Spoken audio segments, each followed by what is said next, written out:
தமிழக அரசை பொறுத்தவரை வருமானத்தை அள்ளித்தரும் துறையில் முக்கியமானதாக இருப்பது பத்திரப்பதிவுத்துறை. அப்படி இருந்தாலும் அரசுக்கு வரும் அந்த வருமானத்துக்கு இணையாக லஞ்ச பணமும் கருப்பு பணமும் புழங்குகிறது என்பதை மறுக்கவும் முடியாது.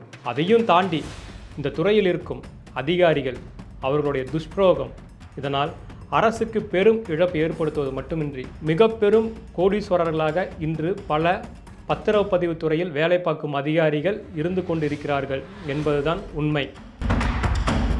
தொடர்ந்து இந்த துறையில் இருக்கும் அதிகாரிகள் மீது குற்றச்சாட்டுகளும் புகார்களும் வந்து கொண்டிருந்த சூழலில் தான் தற்போது தமிழக லஞ்ச ஒழிப்புத்துறை தீவிரமாக பல்வேறு இடங்களில் அதிரடி சோதனைகள் இறங்கி இருக்கிறார்கள். அப்படி இறங்கின சூழலில் தான் ஒரு சர்ப்பதிவாளர் இப்போது வசமாக மாட்டியிருக்காரு. திருச்சி மாவட்ட சர்ப்பதிவாளராக முரளிங்கிறவர் கடந்த 2021 ஆகஸ்ட் முதல் 2023 ஜூலை வரை பணியாற்றி வந்திருக்கிறார். இவரதுக்கு எல்லைக்குட்பட்ட பகுதிகளில் விவசாய நிலங்கள், மாவட்ட நகர் ஊரமைப்பு மூலம் வரன்முறை செய்யப்பட்ட நிலங்கள், குடியிருப்பு பகுதிகள் அதிக அளவில் இருந்திருக்கு. திருச்சி மாவட்டத்தை பொறுத்த வரைக்கும் 14 ஊராட்சி ஒன்றியங்கள், 408 பஞ்சாயத்து இருக்குது.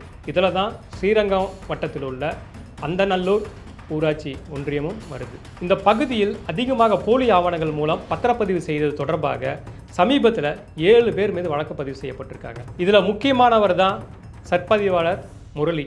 அதாவது அந்தநல்லூர் ஊராட்சிக்குட்பட்ட பகுதியில் விவசாய நிலங்களுக்கு 2021 2023 வரைக்கும் போலியா ஆவணங்கள் பதிவு செய்தது மூலம் கிட்டத்தட்ட லட்ச கணக்கு பணங்கள் அரசுக்கு பெரும் இழப்பை ஏற்படுத்தியிருக்கிறது இந்த டீம். இந்த டீமில் இவரோட சேர்ந்து கங்காதரன், பிரபு, சக்திவேல் உட்பட 7 பேர் மீது சமீபத்தில் வழக்கு பதிவு செய்யப்பட்டு விசாரணை நடந்து கொண்டிருக்கிறது. இவர் ஒருத்தர் மட்டுமா இதுக்கு உடந்தையாக இருந்திருக்காருன்னு பார்த்தா அப்படி கிடையாது. ஒட்டுமொத்தமாக தமிழகத்தை பொறுத்தவரை ஒவ்வொரு மண்டலமாக பிரித்து கொள்கிறார்கள்.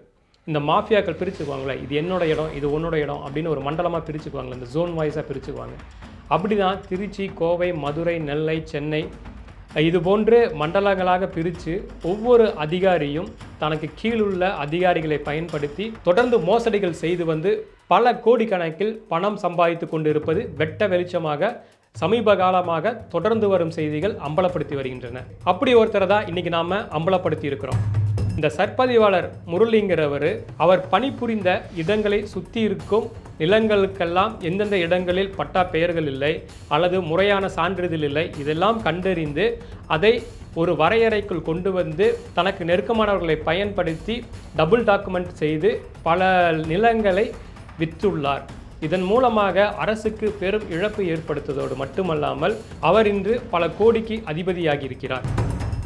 பொதுவாக ஒரு பத்திரப்பதிவு நம்ம செய்யணும்னா அதில் கூராய்வு கட்டணம்னு சொல்லுவாங்க, வரைமுறை கட்டணம்னு சொல்லுவாங்க, வளர்ச்சி கட்டணம்னு சொல்லுவாங்க. இது ஒரு முறையை பின்பற்றி தான் ஒவ்வொரு முறையும் அந்த பத்திரப்பதிவுங்கிறது நடக்கும். ஆனால் இந்த எதையுமே பின்பற்றாமல் போலி ஆவணத்தை மட்டுமே தயார் செய்து அரசு ஸ்டாம்புகளையும் போலியாக பயன்படுத்தி அதோடு முத்திரைத்தாள்களையும் போலியாக தயார் செய்து பல்வேறு இடங்களில் நிலங்களை விற்று சம்பாதித்திருக்கிறார். தொடர்ந்து இதுபோல் மோசடி செய்து வரும் சர்ப்பதிவாளர் முரளி மீது அவரால் பாதிக்கப்பட்ட நபர்கள் புகார் தெரிவித்திருக்கிறார்கள். அவர்கள் அளித்த புகாரின் அடிப்படையில் தற்போது லஞ்ச ஒழிப்புத்துறை இவர் மீது வழக்கு பதிவு செய்து விசாரணை நடத்த போது பல விஷயங்கள் அம்பலமாகி இருக்கின்றன.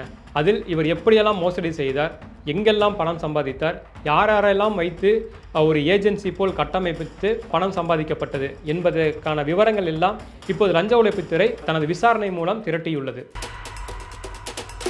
பொதுவாக இந்த பத்திரப்பதிவு துறையில் பொறுத்தளவுக்கு தற்போது பணியில் இருக்கும் அதிகாரிகள் மட்டுமல்ல, ஓய்வு பெற்ற அதிகாரிகளும் எல்லா இடங்களிலும் இப்போது அவர்கள் தான் கோல் வச்சுட்டு இருக்காங்க. இதுதான் தமிழகத்தினுடைய நிலை.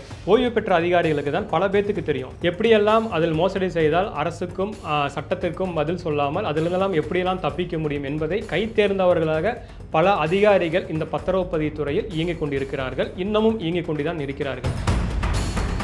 பொதுவாக தமிழகத்தில் இந்த ரவுடிசம், கட்ட பஞ்சாயத்து இதெல்லாம் இருக்கக்கூடிய முக்கிய துறைகளில் ஒன்று இந்த நிலப்பதிவுத்துறை, அதாவது ரியல் எஸ்டேட் துறைன்னு சொல்லுவோம். அதற்கு துணை போகும் உறுதுணையாக இருக்கும் அதிகாரிகளும் இன்னமும் பதவியில் தான் இருந்து கொண்டிருக்கிறார்கள். அடுத்தடுத்து பல அதிகாரிகள் இன்னமும் இந்த பத்திரப்பதிவு துறையில் கருப்பாடுகளாக செயல்பட்டு அரசுக்கு இழப்பு ஏற்படுத்துவது மட்டுமின்றி அடித்தட்டு மக்களை மிரட்டி அவர்கள் நிலத்தை பிடுங்கி இன்று அவர்கள் தங்கள் வயிறை வளர்த்து கொண்டு இருக்கிறார்கள். இவர்களை ஒவ்வொருவராக அடுத்தடுத்து சந்திப்பில் ஆவணங்களோடு அம்பலப்படுத்துவதே நியூஸ் டைமின் நோக்கம்.